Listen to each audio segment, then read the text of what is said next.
Uji korelasi Pearson, di mana uji korelasi bertujuan untuk mengetahui tingkat keeratan hubungan antar variabel yang dinyatakan dengan koefisien korelasi atau R. Nah, jenis hubungan antar variabel X dan Y dapat bersifat positif dan negatif. Untuk mengetahui dasar pengambilan keputusan, jika nilai signifikansi kurang dari 0,5 maka berkorelasi.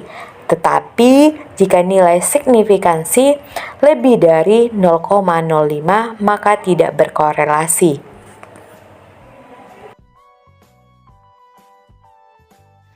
Adapun pedoman derajat hubungannya yaitu nilai Pearson korelasinya 0,00 sampai dengan 0,20 sama dengan tidak ada korelasi. Lalu nilai Pearson correlation 0,21 sampai dengan 0,40 sama dengan korelasi lemah. Nilai Pearson correlation 0,41 sampai dengan 0,60 sama dengan korelasi sedang. Lalu nilai Pearson correlation 0,61 sampai dengan 0,80 sama dengan korelasi kuat. Dan nilai Pearson correlation 0,81 sampai dengan 1,00 sama dengan korelasi sempurna.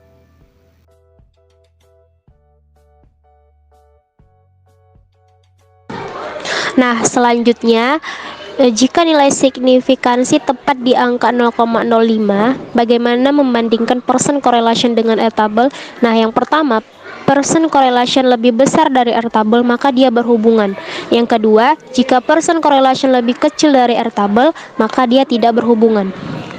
Nah, di sini saya sudah menyiapkan dua variabel yang terdiri dari 60 responden, yaitu religiusitas dan agresivitas. Untuk uji korelasinya, kita kopikan seluruh data ini.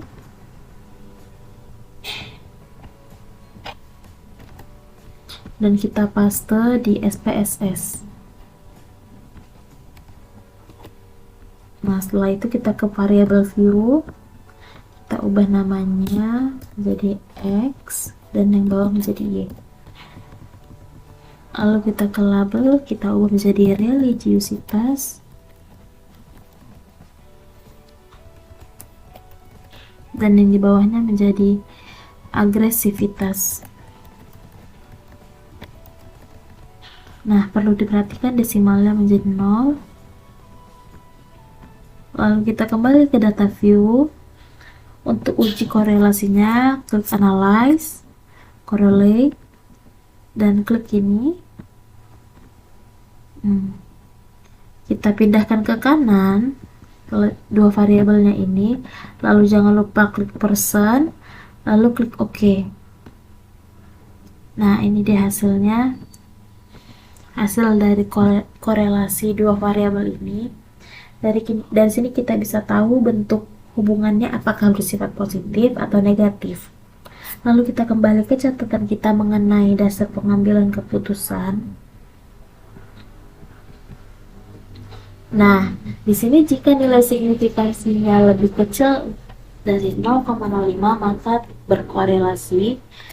Lalu jika nilai signifikansinya lebih besar dari 0,05 maka tidak berkorelasi.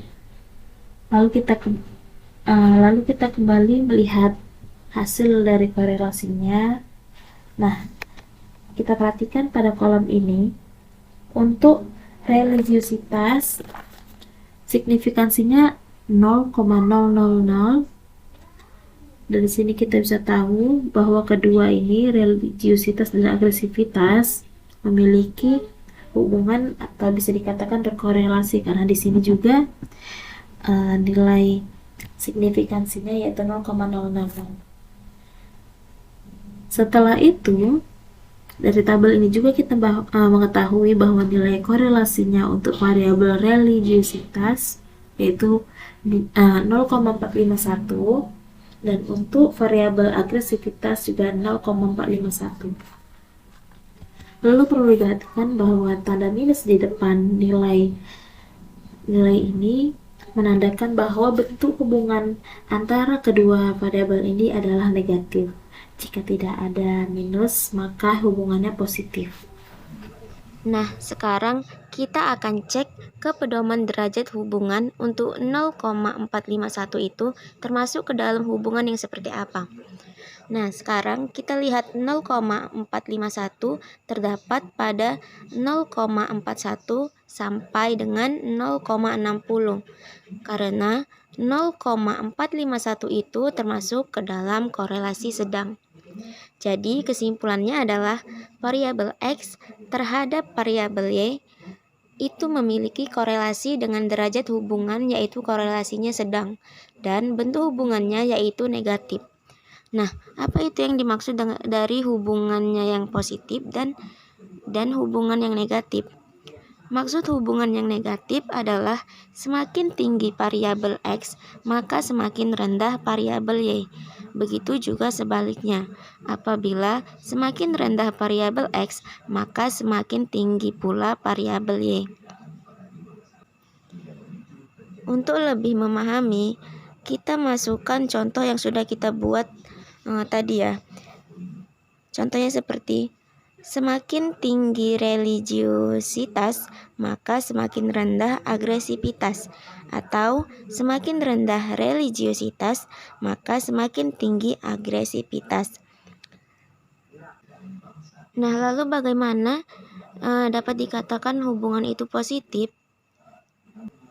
Dapat dikatakan positif apabila nilai R tidak ada tanda minus di depannya. Contoh kalimatnya seperti pada contoh yang lain seperti semakin tinggi motivasi maka semakin tinggi pula kinerjanya, atau semakin rendah motivasi maka semakin rendah pula kinerjanya. Nah, sekarang sudah tahu ya bagaimana hubungan yang dikatakan hubungan itu negatif dan hubungan itu positif.